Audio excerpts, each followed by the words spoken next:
I'm Miwa Messer. I'm the producer and host of Poured Over. And Ilyon Woo she's done this very, very cool thing where she's taken a true story and made it, this is a word that I shouldn't love, but in this case, it's really, really appropriate. Unputdownable. Master, slave, husband, wife. History is not supposed to be this exciting. I've got plenty of people in my life saying, oh, I don't really read nonfiction. I'm like, well, I have the book for you. So, Ilyon, it's so good to see you. Thank you for you're touring for the paperback. You're everywhere. And you're grabbing a few minutes to talk to us. So I'm really excited about this. Thank you so much. Oh, I can't tell you how excited I am. I mean, I just have to say, I have been speaking a lot, but I am a little bit nervous because actually I'm very nervous because this is like my favorite show. Yeah, I'm such a fan. I'm really such a fan. I think it was I heard you for the first time at the LA Book Festival. I went to go see it was last Jessamine year, right? Chan. Yeah, it was last year. And Jessamine Chan was speaking with 3 other novelists. And I was like, how is this person going to pull all these 4 totally different novels together? And then out comes swinging like this wisecracking, Asian woman who is dissing Boston and speaks like she has a martini in her hand, only she doesn't. And I was like, who is she? Who is she? And then I started listening to you. And now, when I told my family that I was going on with Miwa Messer, one of my children was like, the Miwa Messer? And I was like, yeah, like the one and only. So you've become like a household word. All right, I appreciate that, but that's also why we put the show on YouTube, because the younger set only watches the show on YouTube, like straight up. We know this for a fact, so I'm delighted that your kids actually, watch a podcast here and there. But that was when you can put a bunch of writers in a room, right? Like it is kind of the moderator's job to find the thing where you can bring everyone into the space, whether it's the audience or the other writers, and make sure no one gets left behind. We've all been to events where you're like, what did I just see? Or what did I just hear? And my job really is to be curious and connect the dots and also be vaguely entertaining. And you and I are both from Massachusetts, which endless source of bad driving jokes, parallel parking jokes, Dunkin' Donuts jokes, cop on a horse jokes. And we were talking about this before we started taping, the accent. Oh, yeah. Like the accent is gone. And that was so much a part of my childhood. And I am not going to attempt to do a Boston accent here because it can't, it's not something you can mimic. Ask any actor. Even if you think you're doing it, you really aren't. You can ask a child, actually, the same child who recognized you. Her last name is Park. So, right? And the car was outside. I was waiting to pick her up. So you can imagine what happened. I won't try it. Oh. And Boston does factor in to your book. And this is your second book. I do want to point that out. And we have so much ground to cover. But Ellen and William Craft, pretty extraordinary. Absolutely. What they did, how they did it, when they did it. And their story brings them through Boston. But I'm going to ask you to set it up. You've been on all sorts of best of the year lists. The book is out in paperback now. We're totally stoked for a new audience to pick it up. Paperback's infinitely portable. We love this. But I love the way you set up the opening of this book. And I read it in a single sitting. I do really like history. I really do like biography. But you do this snappy thing with short chapters and the way you set up the crafts. So would you do that here? I would be happy to. Actually, there are 2 beginnings, right? You're talking about the overture. Yep. Which is interesting because there were some editorial disagreements about whether it should start with the overture after all, or whether it should start with the cabin scene. So the overture, which you love, which I love, which is how I definitely wanted to begin the book. It's maybe, 30 years before. Hear the overture of 1812, right? It's like an orchestra setting up the big beats and the big themes that you're going to hear. So we're not talking about a little tiny event that is a footnote in history. We're talking about giant, massive revolutions of 1848. We're talking about a time of information revolution and transportation revolution. And people are shocked that news can travel from one spot to the other. People can travel from one end of the country to the other across the world in such a short amount of time. It's really like now, if we think about the web and information that comes through so quickly, that's what was happening then. People were just marveling. And that's what the Crafts, their story intersects with all those revolutions. into their own revolution. And I honestly didn't know who they were until I read your book. I'm a little embarrassed by that, but I do have some gaps. Like many of us, you know, we learn what we learn when we learn it. And they were, even though they'd had their own book that they'd written after everything had happened, it was one of those, you know, left on a dusty shelf. You found it when you were in graduate school or undergrad? Graduate school. Okay. And yet they kind of, you just set everything up with massive technological changes and social changes and whatnot. But they also, because of what they did and how they did it, they changed the conversation around abolition. They changed the conversation around slavery, helped end slavery, to be honest. But also, we had some stuff about the State of the Union and how divided we were that you put into context in a really excellent, smart way. So let's start with them. We're in Macon, Georgia. All right. They're about to leave. Ellen and William. Can we give a little bit of their backstory? All right. So picture this big house. I mean, it's still standing in Macon, Georgia today. This big house with these four giant pillars. And behind that, there's a cabin. Now, this is an untold privilege for somebody like Ellen to have access to this private space, but she has it because she is a seamstress, a favored house servant, and also the biological half-sister of her legal enslaver. She has access to the space, she has access to information, but she is still, of course, in bondage, as is her husband, William. William is also they both describe themselves as having more privileges than most enslaved people at this period. So he is a skilled craftsperson. He's made beautiful things, furniture, cabinets, and things like that. And he's actually made a secret chest of drawers that they've kept in her space. And it locks, and their door locks. And they store within it the clothes that Ellen will wear when she transforms. You had me on the edge of my seat. It takes them 4 days to go from Macon to Boston. And Boston's not really the first place I think of when you're POC or Black running for freedom. Actually, Macon to Philadelphia, but eventually to Boston, yes. Okay, Macon to Philadelphia. Baltimore in between, right? Is that okay? So Macon, Philadelphia, Baltimore, Boston. I keep coming back to Boston only because you and I both know Boston's history, right? Yeah, like you're in a hurry to get to Boston. I kind of am a little bit, only because we're going to unroll it a little bit and work backwards. But it was a surprising choice to me that they were making. I mean, some people would go straight for Canada, right? Philadelphia had a reputation as being safe, but not safe. It's right there on the border. Yeah, right? Yeah. Baltimore, I still think of sort of Maryland as being a little more southern than some might. There's still slavery in Baltimore, right? Even though there's the highest concentration of free Black people. But yeah, they're trying to get out of Baltimore. So it's clear they've got to get. I mean, obviously, they've got to get out of Macon, right? They've got to emancipate themselves, essentially, as you describe it in the book. But there's not a lot of great choices to move towards. The stakes are wildly high. They can't stay because they know if they stay, they might be separated if Ellen's half-sister decides to sell one or the other, or they can't have children because they know their children could be sold. It's all really fraught and very intimate and very personal.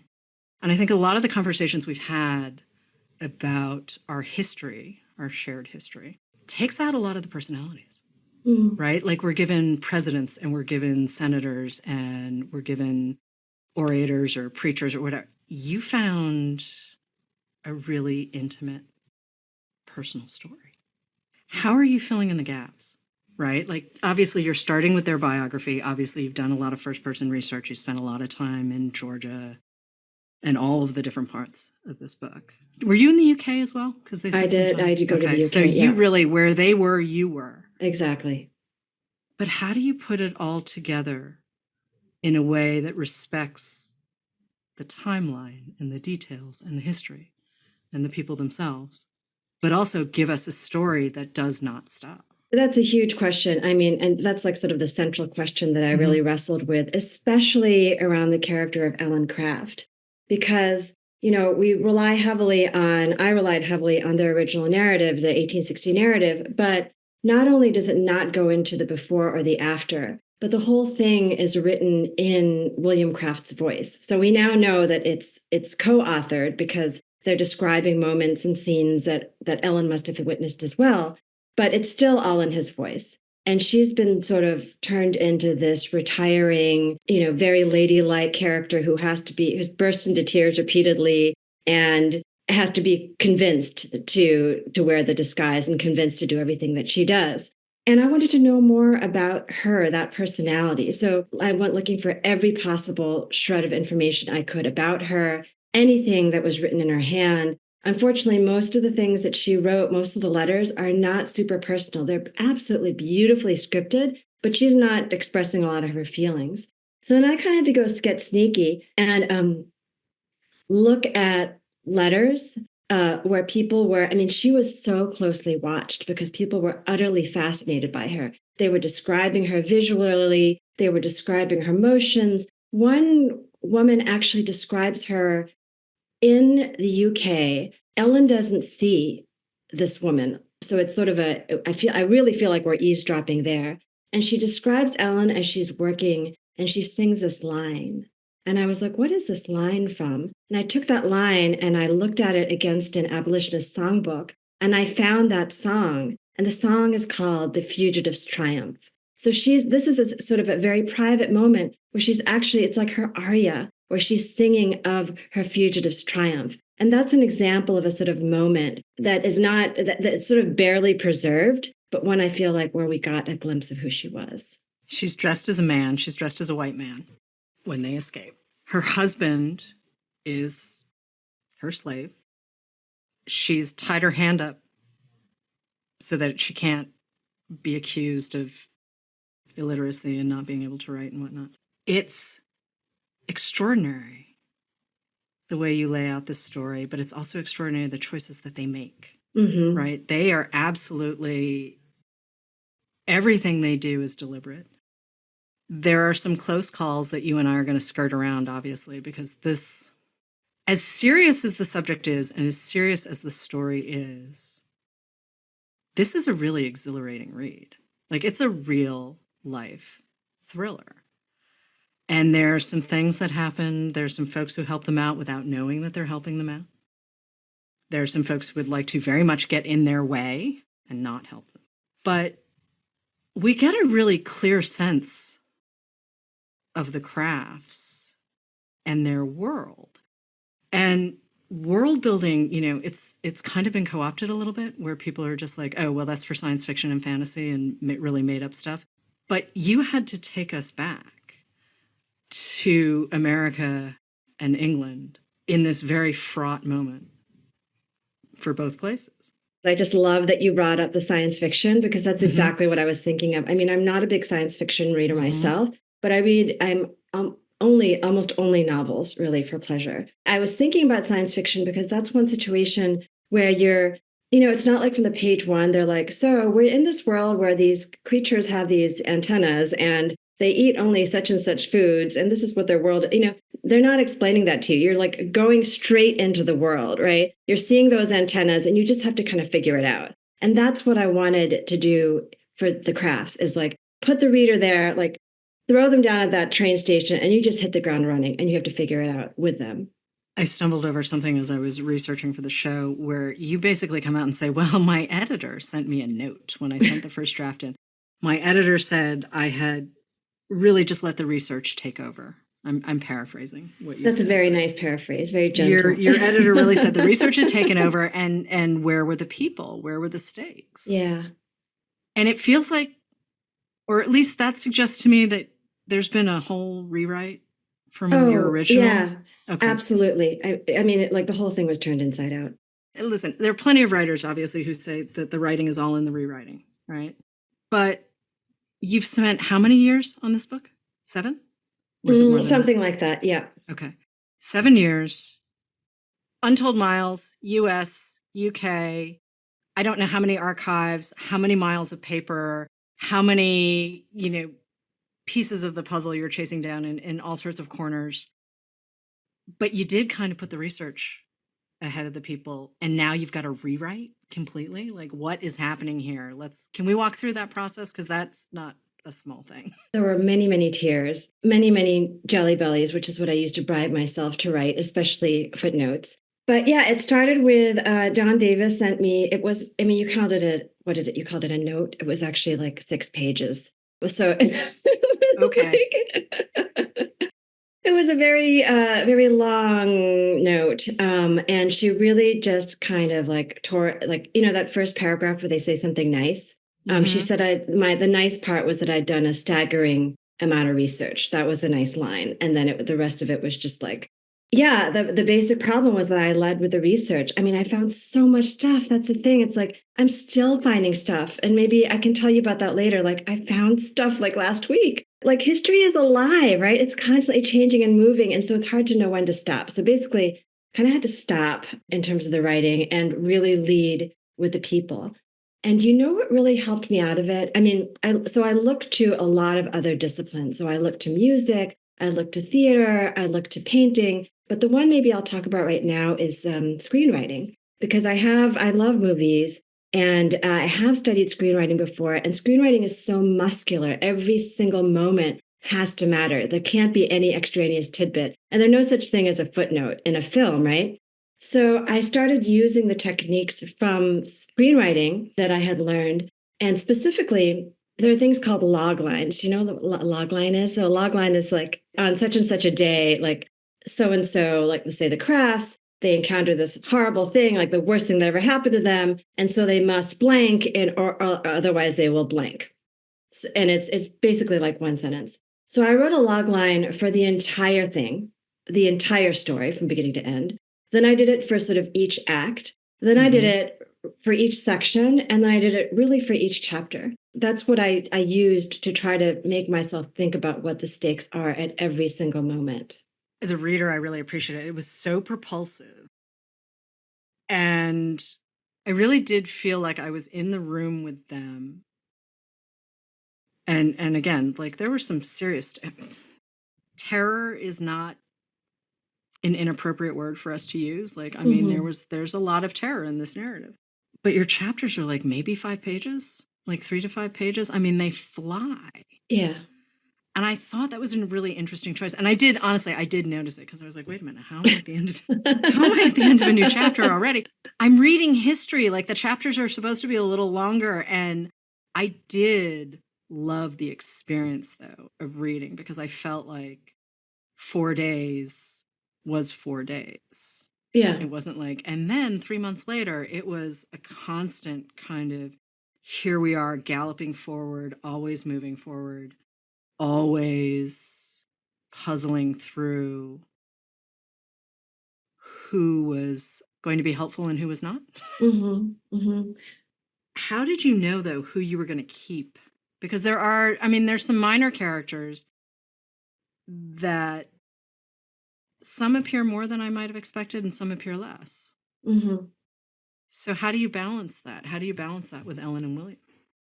Well, there were many murdered darlings, I have to say. Okay. And there were many people who had entire chapters who were cut. So, I mean, again, looking at the film metaphor, there were characters I'd bring in for like a whole 10 minutes, and then, they don't even get a walk on. So what you're seeing is really the tip of that proverbial iceberg. But it's part of what I wanted to do, it's part of what I wanted to do in creating that epic scope.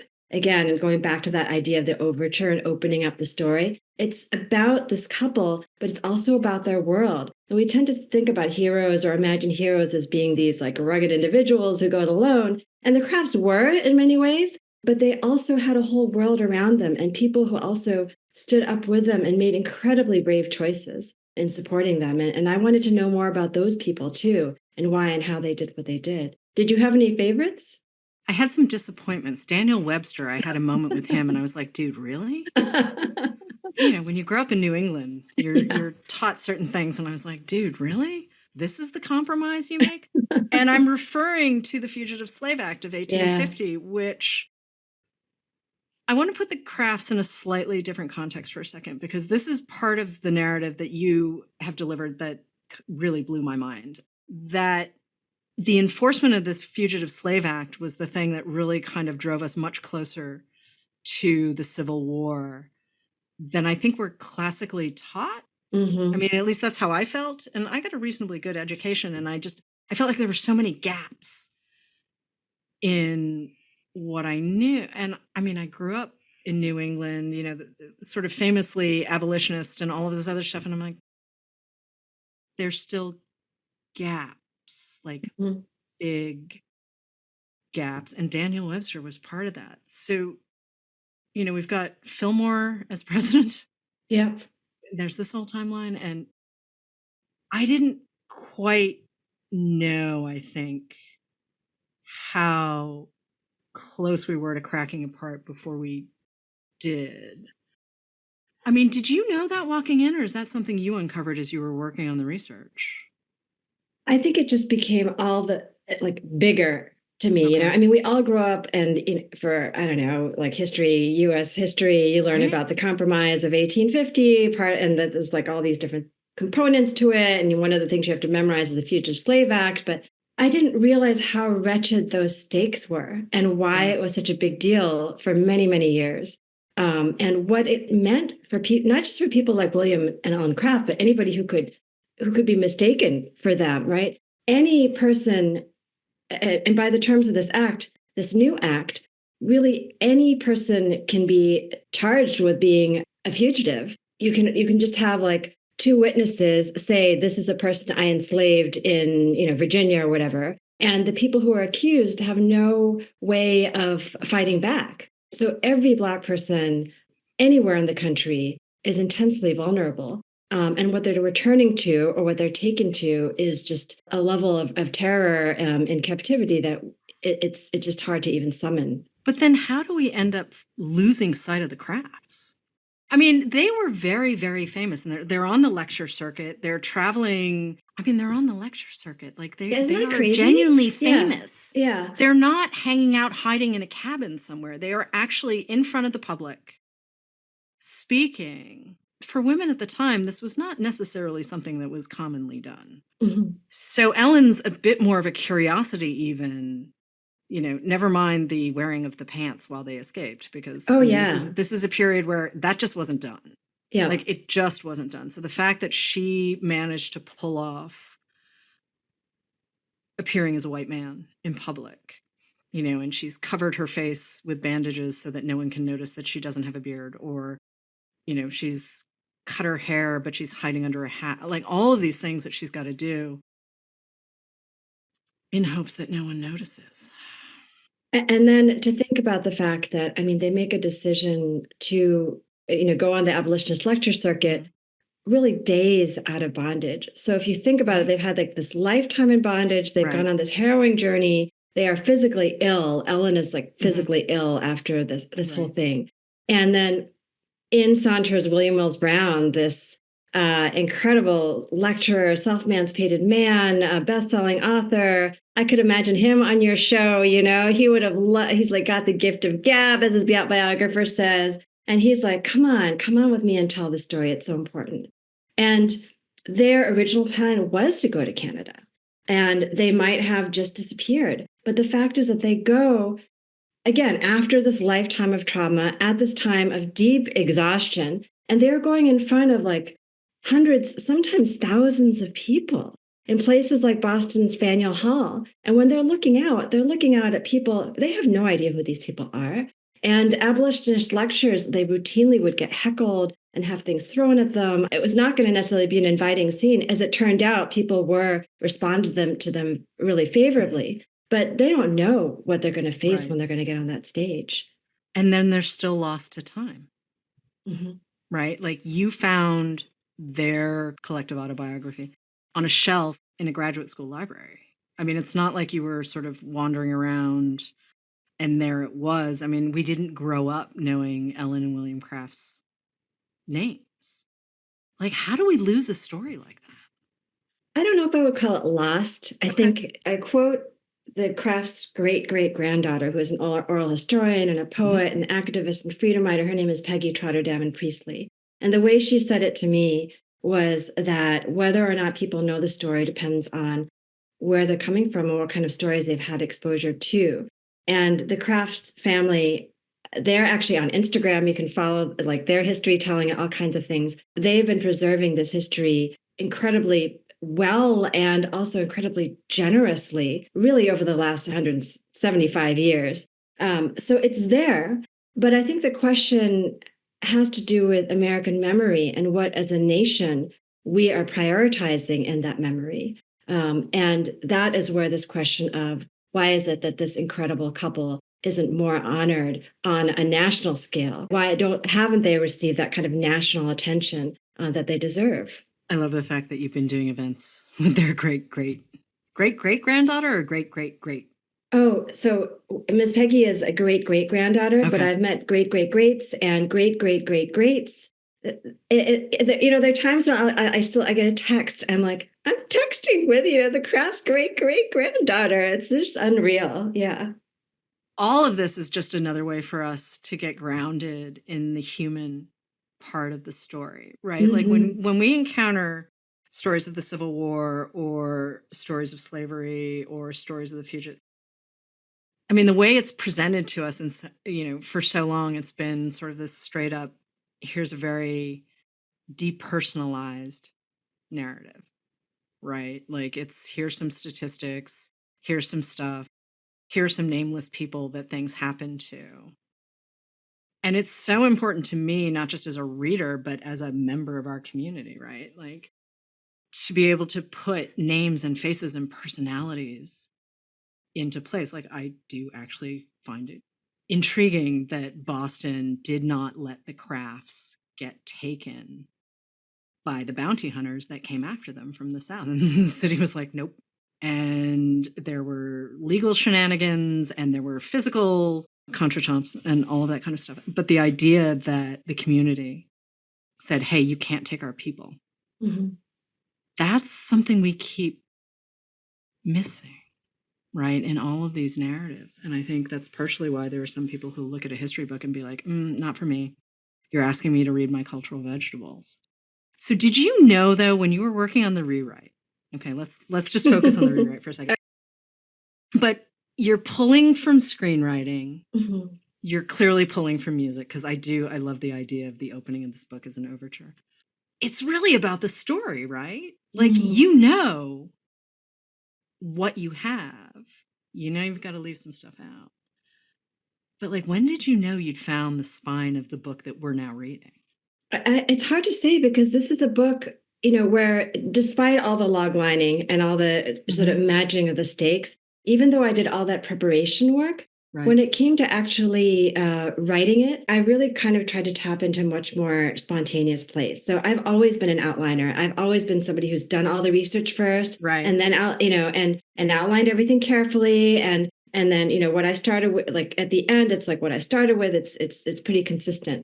This was not going to happen with this book. And so in some ways I had to kind of trick myself into writing it from another place. And the Jelly Bellies helped, but also doing all that work and then sitting down at the keyboard like I was sitting down at a piano and writing in whatever shape it came out in. And at that point for me, actually, it was I was writing it really what looks like verse. So the only person who's seen this verse writing is my writing partner, who the first time she saw it, she's like, what the heck is this? And I'm like, this is like my pre-thing. But I write in these very short lines, in these very short chapters, and I just do it in sort of one take. And that gives me the feel of it. And then I go in and I sometimes I layer things, but for some reason, actually, that first take is the spontaneous thing ends up having some sort of, I don't know, movement in it that I want to keep. So it was just moving from bit to bit. I don't think there was a moment where I kind of conceived the spine. It's more like it was written, and then I could go back and see that a spine existed. But you're approaching this as both biographer and historian. I mean, I feel like you can't, in this case, you can't separate the two. I mean, there are arguments to be made that you're a biographer or you're a historian, whatever. But I do think in this case, you're doing two things at once, right? Like, to extend the musical metaphor for a second, you're playing the piano with both hands. Yeah. Yes. And so you've got to be able to hold tight to the crafts and to all of the people in their orbit. Yeah. But also be able to keep them in context. And I mean, I got very attached to them as people. It was the context that kept kind of breaking my brain as we were going, because I was a little surprised by how many gaps I had. And again, like, perfectly decent public school education, but it's the way we teach history and sort of who gets to tell stories, right? Yeah, exactly. And I think very often we either get the gigantic picture or we get like the really super close up, right? So we're following a person and their adventure and their life, or we're looking at United States history. And I don't know, that's when we get people like John C. Calhoun and Henry Clay and Daniel Webster, and everything is like this. But what I wanted to do was I wanted to show, Henry Clay as being the guy who ladies would line up to kiss his cheek, or Calhoun just looking like he was going to die. He was really on his deathbed when he came in for that compromise speech, or Daniel Webster, who had his own private drinking room and this just like crazy little miniature. I won't go into the R-rated details, but X-rated details actually. But for me, those are the kinds of details that made them come alive as a person. So I tried to do both, like go into that little miniature, into the drinking room, and out into the giant national stakes, and put the crafts there. I didn't quite also realize that the abolitionists were not as united as maybe had been presented. Oh, yeah.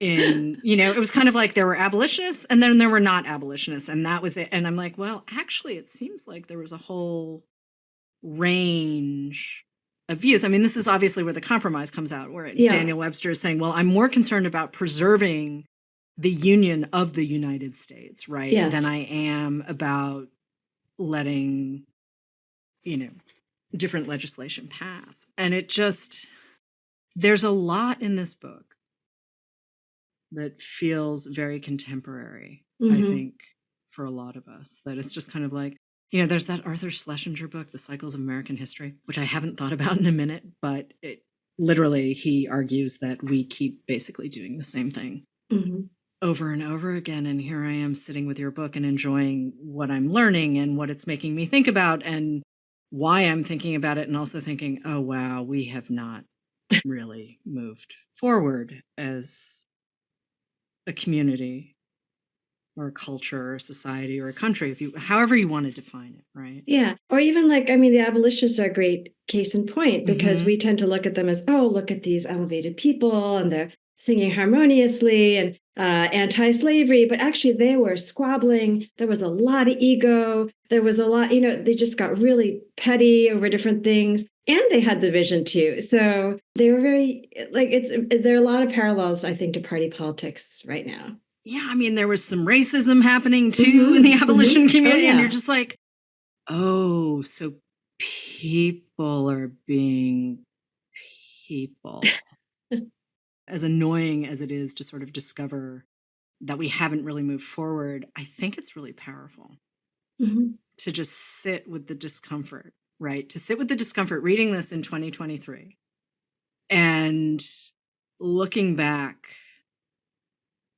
on all of the change we tried to make happen, and some genuinely we did make happen, and yet, wow. Yeah, and I think it's helpful too in that, this is 175 years ago. So I think most people don't feel like the stakes are so high right now in talking about what happened 175 years ago. So if we can pause for a moment, look at this as a kind of case study, look at how people are arguing with each other, look at how close we were to civil war and how we got through it and how we might do things differently or what we might learn from it. It gives us a safe distance to be able to talk about the very things that are happening right now. It's why we need to talk about history, right? It's why we need to teach history. It's why we need to allow for, shall we say, new additions to the historical record, right? Like, I'm just thinking of Ned Blackhawk's book too. It just won the National Book Award. And he has sort of laid out a more inclusive vision of what America is about, because he's including Indigenous people and writing it from that POV. And, before you might get sort of King Philip's War, right? Or the French-Indian War. And so to have someone at Yale sit down and say, well, actually, let me fill in the gaps for you. And I feel like that's what you're doing with the crafts and giving us much more than just the portrait of a couple I'm now quite very fond of, but the idea of saying, hey, wait a minute, we need to start with 1848, right? We need, as you described it, revolutions everywhere, countries changing. We finally have a telegraph, like all of these things, right? The railroads are happening, like everything is changing, and yet people are kind of people. Is there anything we can actually do beyond say, well, we should study more, we should read more, we should tell more stories? Like, we've kind of been doing that. Like, I don't know. Is there anything we can take away from the crafts? I mean, they themselves, I feel like, are the model American heroes, right? Because they are doing, on the one hand, there are these rugged individualists going on this journey, you could say, right? You could say it's a love story. But it doesn't stop when they cross the border into the North. They're constantly making incredibly difficult choices, not just for themselves, but really for their community, for their nation. I mean, so first they go and speak on the circuit, then they stand up in Boston, and then they go speak to the world. They're constantly putting themselves in danger. Once they're overseas, and I won't go into and spoil anything either, but for me, they really challenge my idea of what it means to be an American. And they challenge the country to do better at every possible stage. What do you think they would think of where we are now? Do you think Ellen and William would have thought that we've successfully changed? Or do you think they'd sort of be staring at us with a raised eyebrow going, I mean, I realize that's kind of a wild question to ask, but I do feel like they were sort of split between doing what they needed to do for themselves and their marriage and their families, but also like always keeping an eye to the bigger thing. And that's really hard to do. Maybe they weren't thinking about legacy per se, but I don't know. Have you ever had that conversation with their great-great-granddaughter? I love the question, but actually to answer it would be to go against the rules that I set for myself when I started with this book, which is that I can only describe or attribute feelings to them that I can document. Okay, that's fair. Fiction for me is totally off limits when it comes to the crafts. Just that's sort of my way of respecting their story. But I can say that they invite all this kind of imagination. And what I imagine, one thing I think I could imagine, I imagine their wonderment at the descendants and the legacy that they left in terms of their own family. Like that must have been beyond their wildest dreams, but I can't imagine that they would have any other reaction but to be incredibly gratified by who's standing here now. I know we've talked a lot about the crafts and their personalities, and I love what you just said about not being able to put sort of experiences to them, unless you have the actual documentation. And I think that's really important to be able to run that balance between telling a great story, but never losing sight of the people. And I think you make a really good and important point, and you do it throughout the book, right? Like talking about them as being visionaries, talking about them as having a responsibility to the community. I mean, I don't think it's overstating it to say they're heroic. Oh, yeah, absolutely. I mean, I think that's really how I saw them from the beginning. And actually, I tried to make that point really from the get-go, from the overture. They are running by the words from the Declaration of Independence, which they've heard somewhere in Macon. They weren't allowed to read them, but they did hear them. These words were in the ether. We hold these truths to be self-evident that all men are created equal. They have those lines in their ears. And they have the biblical verse as well, God making of one blood all nations of men, right? So these are incredibly powerful lines that they've heard in church, they've heard on the courthouse steps, and they are interpreting them for themselves. They are taking the lessons of these words for themselves, and they're carrying them all the way through their lives, through their journey, but also beyond, as they're speaking, their storytelling, and they're really fighting for a better America.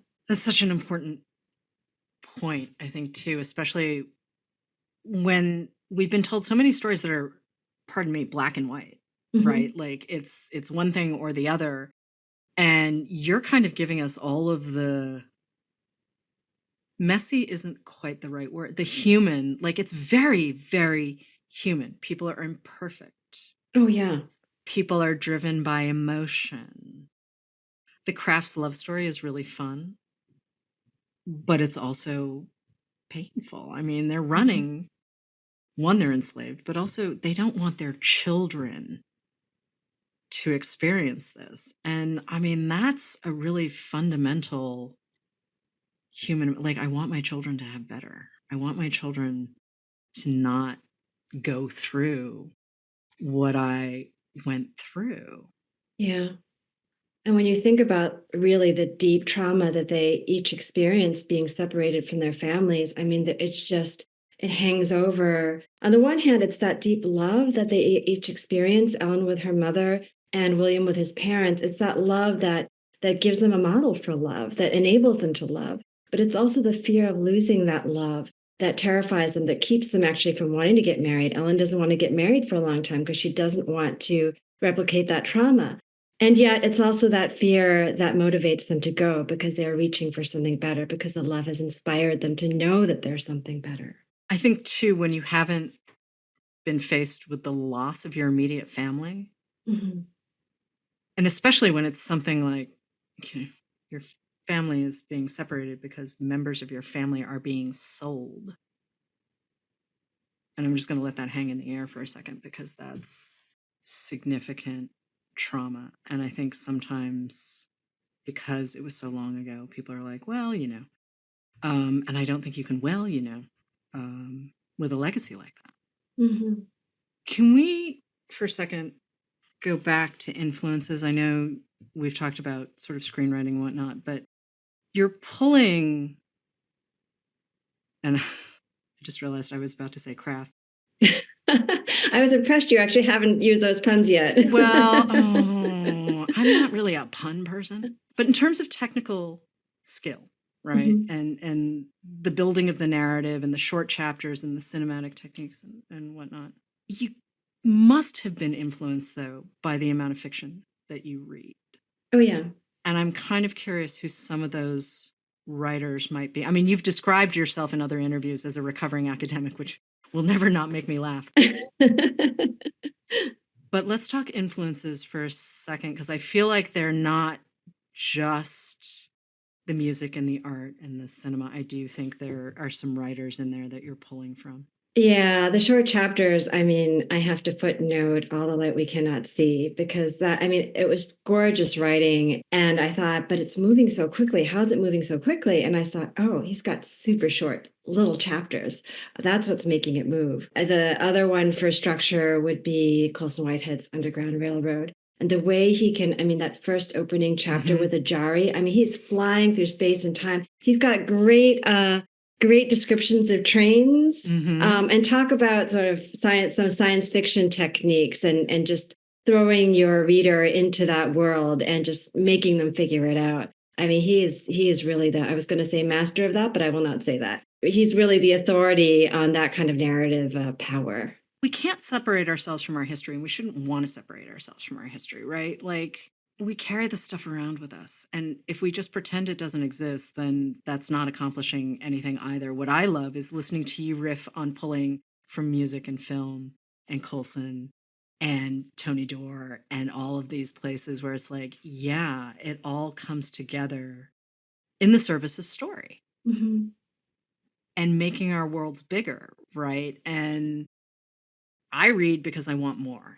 I want to know more. I don't want to assume that I have all of the answers. I mean, yeah, I know what I like. I like great sentences. I don't necessarily need characters. I don't need to like characters, but I need to be invested. And I was invested, even in the people that I was not expecting to be invested in. Like, I just wanted to see if anyone was going to surprise me. And some people did in good ways and some people did in not so great ways, but I kind of was surprised by even Ellen's family.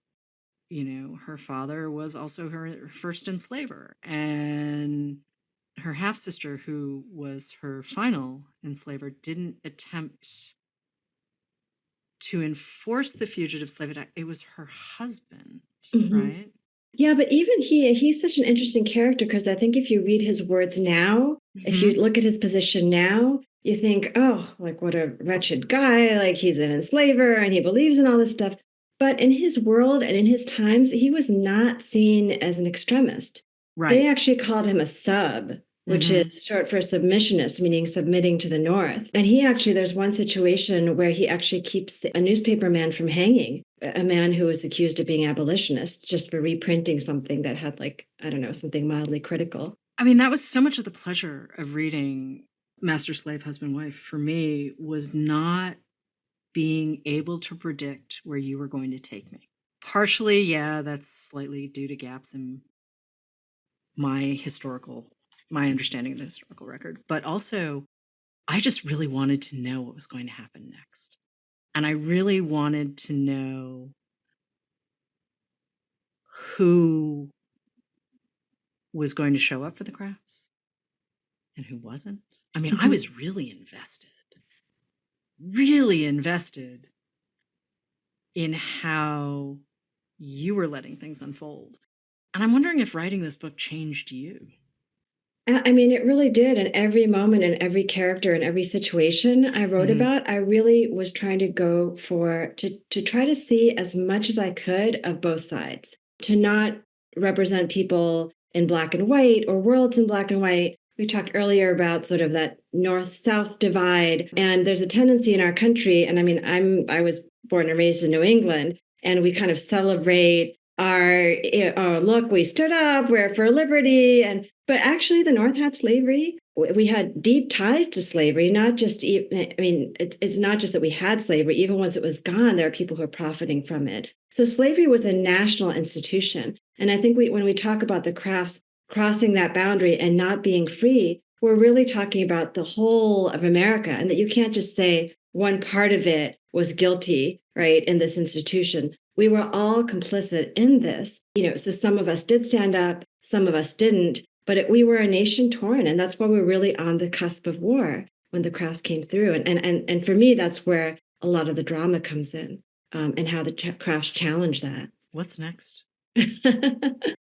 Well, I'm continuing to speak a lot. I'm doing a lot of oral storytelling.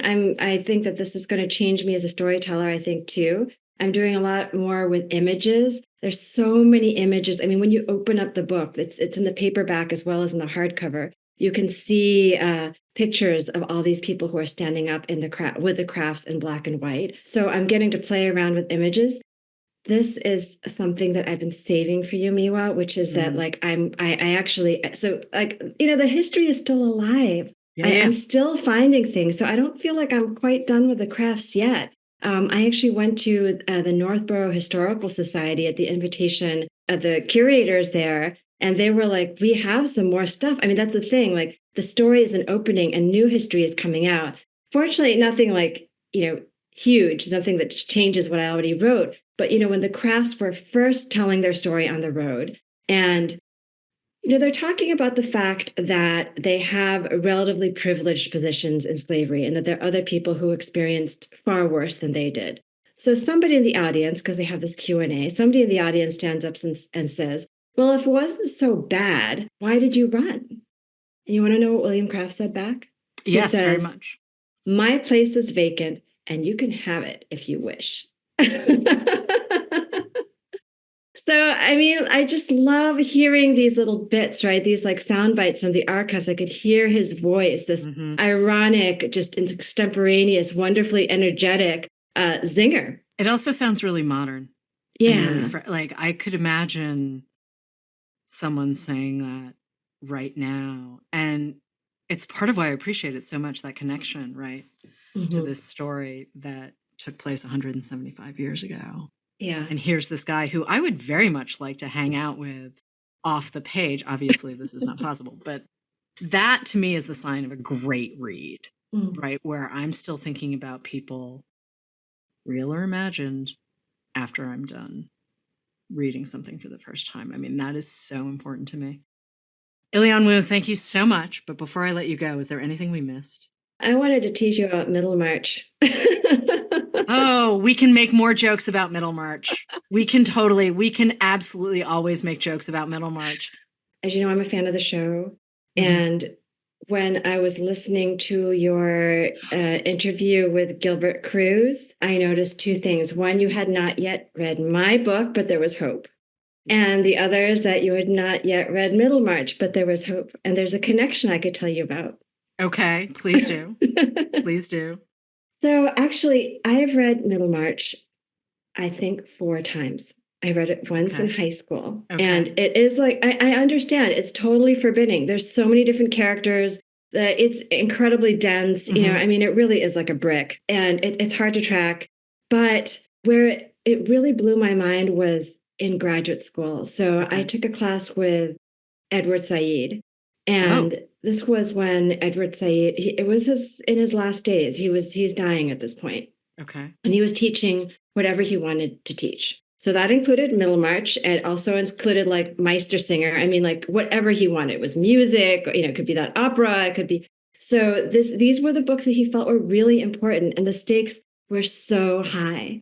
And what he said about Middlemarch is it takes place in the middle of the 19th century, in the middle of the 40s, in the middle of England, middle in so many ways. You get that in the title. And yet you have in this very middle place, this woman, the story of this woman and how she makes an extraordinary impact and all around her and how that works its way out into the world.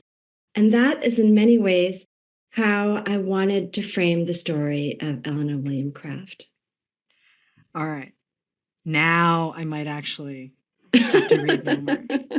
It's become sort of a running joke that I still haven't done. And I'm adding you to the list of writers who've said, no, really, you would like this. You should do it. You touched on exactly the heart for me of what you've done with Master, Slave, Husband, Wife, which is put me into a world that I did not previously know and make me not want to leave. I mean, that really is the sign of a great read. Like, I really didn't want it to be over. I really did not. I didn't want to leave the crafts. I was a little surprised by the ending, and that's all I'm going to say. They make a choice after a few years, and I'm going to let readers discover what that choice was. But I was a little surprised. I was not expecting that. Can I ask you a question? Did you read the paperback or did you read the hardcover? Hardcover. Because actually, I learned something new for the paperback, and that changes something at the end. Oh. It transforms a particular moment, a reunion that I will not below. Then when you and I finish recording, I am going to ask you about that, but we're not putting it here. We're just going to turn it off. I'm going to say thank you. This was amazing. I'm so glad we got to have this conversation, but it's kind of hard to do sometimes when you're leaving out all of the spoilery stuff. But this was excellent. Thank you, Ilyon Woo. Thank you for the book, but also your time. We really appreciate it. Master, Slave, Husband, Wife is out in paperback now, and now I have to run downstairs and get a paperback so I can look at the change that was made because I was working off a hardcover. Thank you. Thank you so much. Thank you for listening. Poured Over is a Barnes & Noble production. To help other readers find us, please rate and review the show wherever you listen to podcasts.